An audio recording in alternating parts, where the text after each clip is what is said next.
लूका सुसमाचार 21 अध्याय 34 से लेकर 36 वचन तक हम पढ़ेंगे। इसलिए सावधान रहो, ऐसा न हो कि तुम्हारे मन खुमार और मतवालेपन और इस जीवन की चिंताओं से सुस्त हो जाएं, और वो दिन तुम पर फंदे की नाई अचानक आ पड़े, क्योंकि वो सारी पृथ्वी के सब रहने वालों पर इसी प्रकार आ पड़ेगा। इसीलिए जागते रहो और हर समय प्रार्थना करते रहो कि तुम इन सब आने वाली घटनाओं से बचने और मनुष्य के पुत्र के सामने खड़े होने के योग्य बनो। मेरा और आपका प्रभु कहता है, सावधान हो जाओ।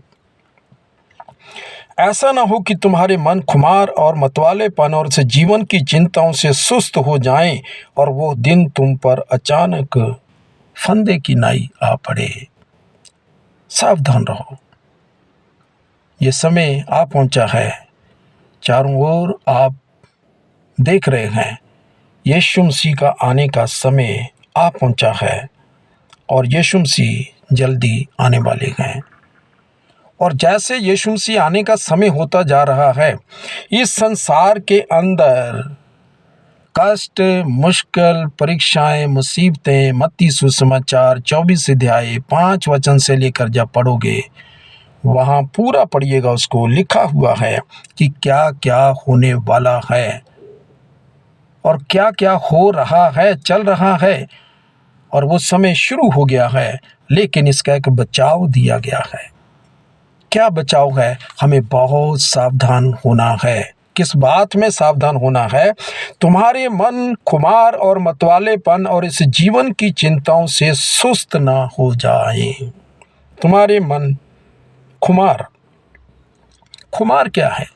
मान लिया परमेश्वर ने हमको सब कुछ दे रखा है, जो कुछ जरूरतें हैं सब कुछ दिया, हमारी रखवाली की, हमारे साथ साथ वो चला और वो हमारे लिए सब कुछ करता रहा। लेकिन यहाँ पर वो कह रहे हैं, खुद प्रभु यीशु मसीह स्वयं कह रहे हैं, तुम्हारे मन खुमार से ना भर जाएं और ना मतवालेपन में तुम लोग आ जाओ। जब हमारे पास सब कुछ हो जाता है ना, परमेश्वर में आशीषें बड़ी भरपूरी के साथ दे देता है ना, हम मतवाले हो जाते हैं उन चीज़ों के अंदर, उन आशीषों के अंदर हम इतना डूब जाते हैं, इतना सुख के साथ विश्राम के अंदर डूब जाते हैं, और हम ऐसा सोचते हैं कि शायद ये समय ऐसा ही रहेगा। जी नहीं, समय बदलते देर नहीं लगती है।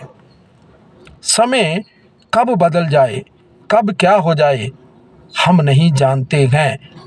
यहाँ पर इस बात के बारे में अगर ध्यान करें, आगे लिखा है, एक दिन वो अचानक फंदे की नाई आ पड़ने वाला है। कब मुसीबत आएगी, कब बीमारी आएगी, कब कष्ट आएगा, कब परेशानी आएगी, हम नहीं जानते हैं। और ये अचानक होता है, कोई भी चीज़ ऐसी बताकर नहीं आती है।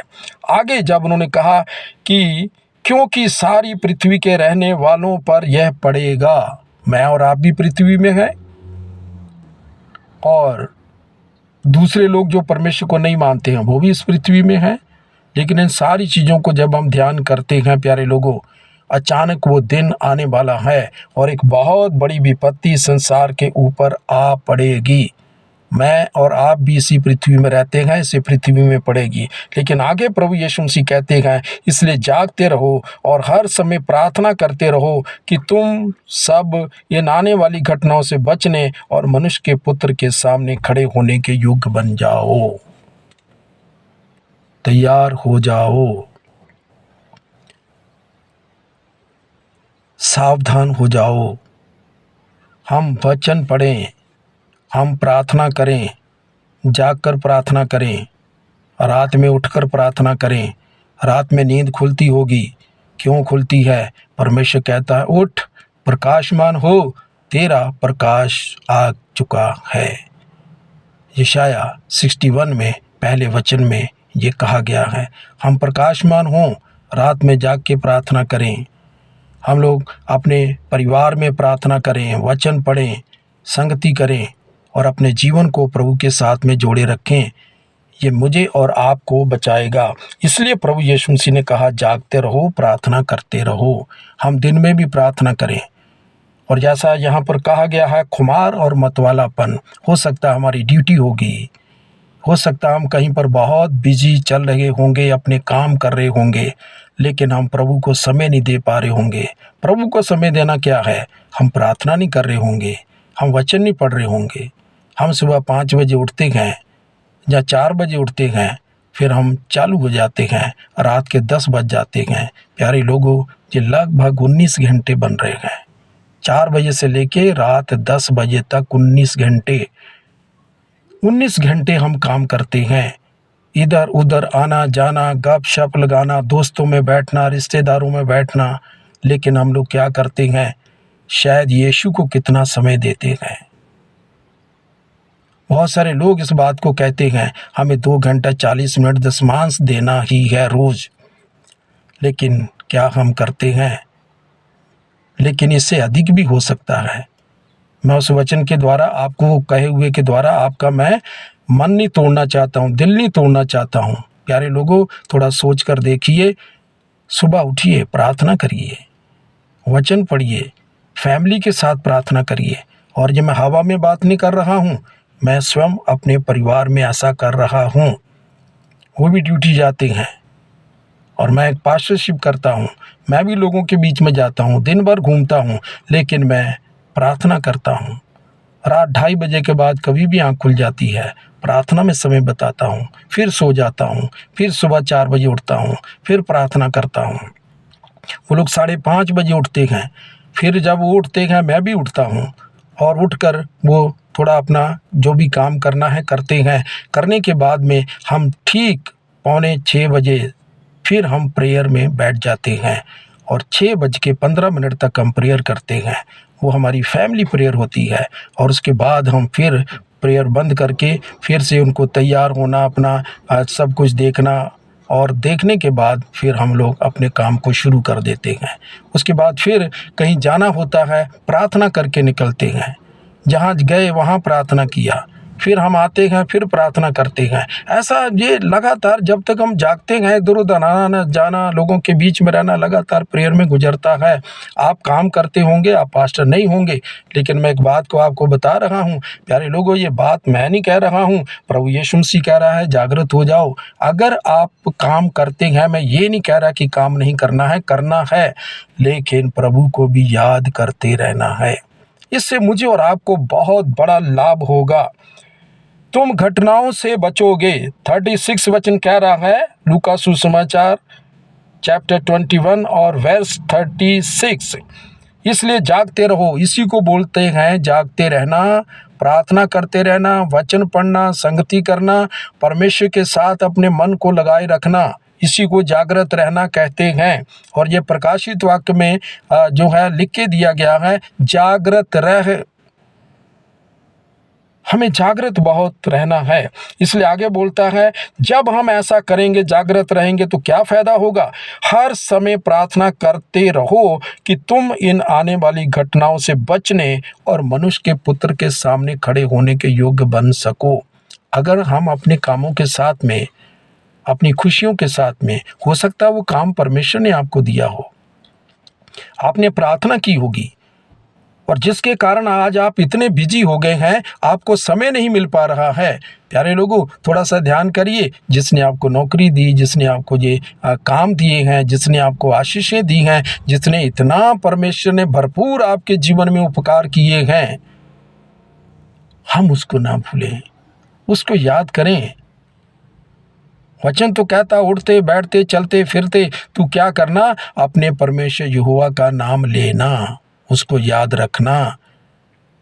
हम लोग करें, और आप लोग करते भी होंगे, लेकिन ये एक हमें जागृत करने की बात है। हमने वचन पढ़ा है, मैं ये नहीं कह रहा हूँ कि मैं बहुत बड़ा कुछ आपके सामने हूँ, लेकिन आज प्रभु मुझे और आपको फिर से याद करा रहा है। जागृत रहें, प्रार्थना करें, ताकि आने वाली घटनाओं से हम बच जाएं जो संसार में होने जा रहा है। और वचन कहता है कि कितनी भी बाढ़ आ जाए, लेकिन जो मेरा भक्त है उसके पास वो बाढ़ नहीं आएगी। संसार में कितनी भी विपत्तियां आ जाएं, अगर मैं और आप प्रार्थना कर रहे हैं प्यारे लोगों, परमेश्वर मुझे और आपको संभालेगा, मेरी और आपकी रक्षा करेगा।